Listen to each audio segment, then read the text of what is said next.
Umutwe w'iki gitabo ni The Laws of Human Nature cyanditswe na Robert Greene, yacyanditse mu mwaka wa 2018.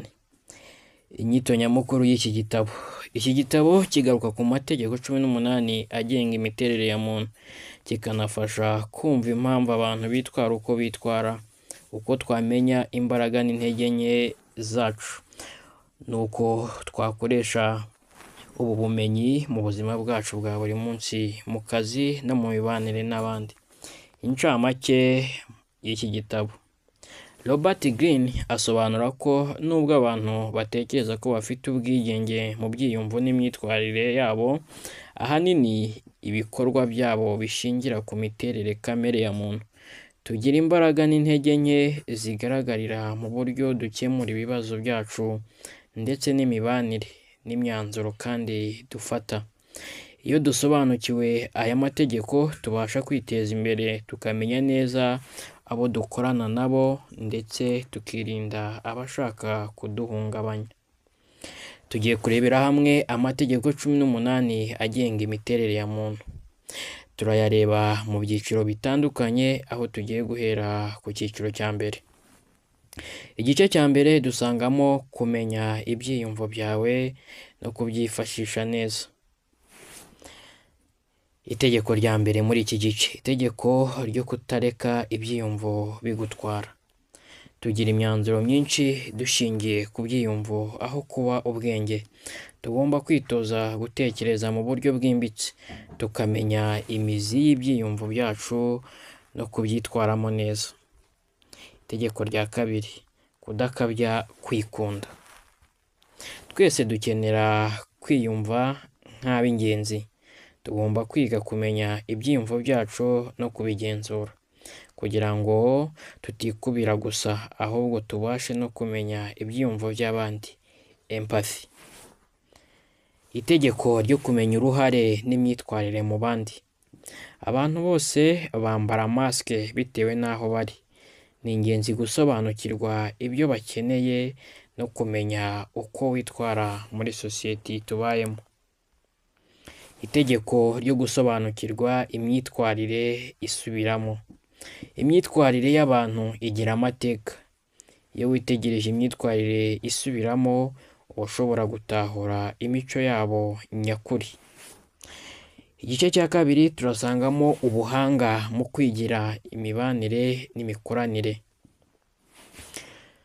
Ahangaha itegeko dusangamo ni itegeko ryo kumenya imiterere y'ishyari. Ishyari ni kimwe mu byiyumvo bikomeye cyane ariko bihishwa. Tugomba kumenya uko rigira ingaruka mu mibanire tukaririnda. Itegeko ryo gutekereza ejo hazaza. Imiterere ya muntu ikunda iby'ako kanya. Tugomba kwitoza gutekereza ku ntego ndende kurusha ibyishimo by'igihe gito. Itegeko ryo kumenya kwirwanaho. Abantu bakunda kwirwanaho iyo bumva batotejwe cyangwa banenzwe.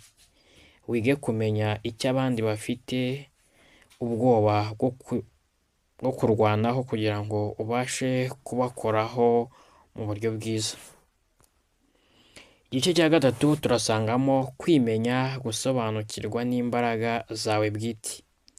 Itegeko ryo kwirinda kwangiza iterambere ryawe. Tugira ingeso yo kwishyiriraho imipaka bitewe n'ubwoba cyangwa imyumvire igendeye ku mateka yacu. Tugomba gukomeza kwizera ubushobozi bwacu.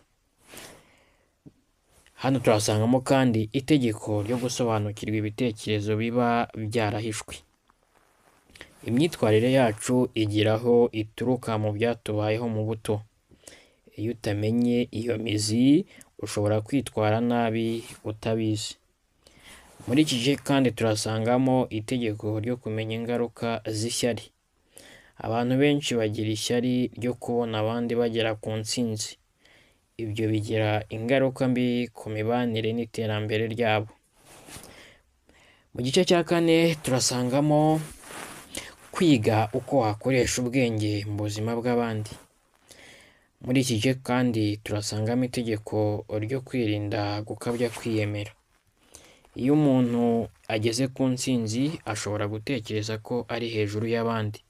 Tugomba gukomeza gucisha make kandi tugakomeza kwirinda. Aha kandi turasangamo itegeko ryo kumenya ingufu z'imico y'uburinganire. Abagabo n'abagore bagira imitekerereze itandukanye. Iyo wumvise imiterere y'ab'igitsina cy'abandi, byoroha gukorana nabo neza.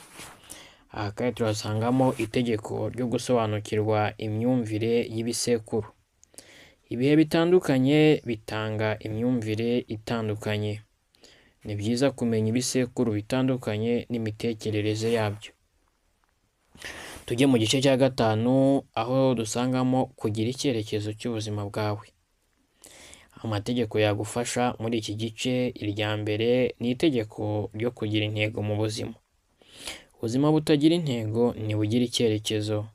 Menya impamvu uriho kandi utsure intego uzaharanira kugeraho. Itegeko ryo kudakurikira rubanda buhumyi. Abantu benshi bakurikira igitekerezo rusange group think, nta bushishozi. Menya gutekereza wigenga.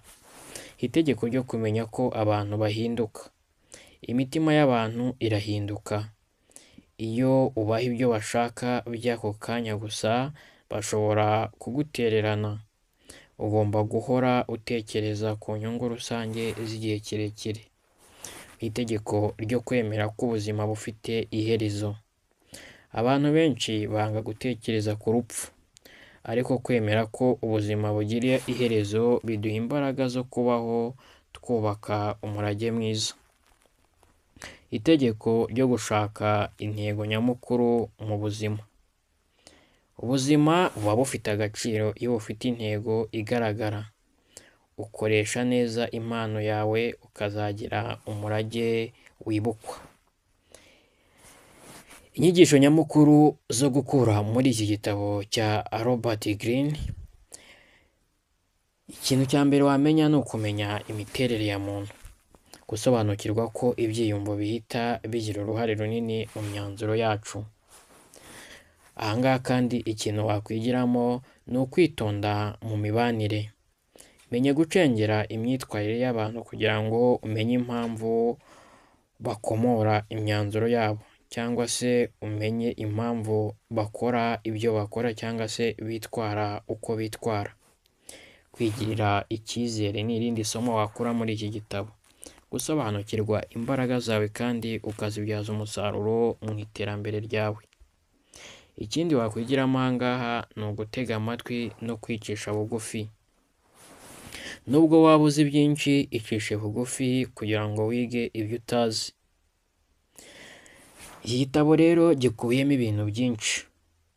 Igihe cyo gusoma iki gitabo gikwiye gusomwa gahoro gahoro kuko gifite ubumenyi bwinshi busaba gutekerezwaho.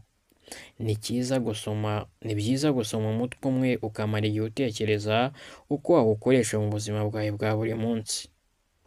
Ese waba waryohewe?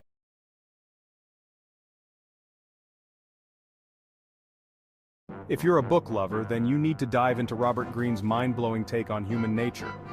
In his book, The Laws of Human Nature, Robert Greene unpacks why we act the way we do. He dives deep into our desires, our flaws, and our drive for power. Greene doesn't just stop at the what, he digs into the why. He offers real-life stories and historical examples that make it all click.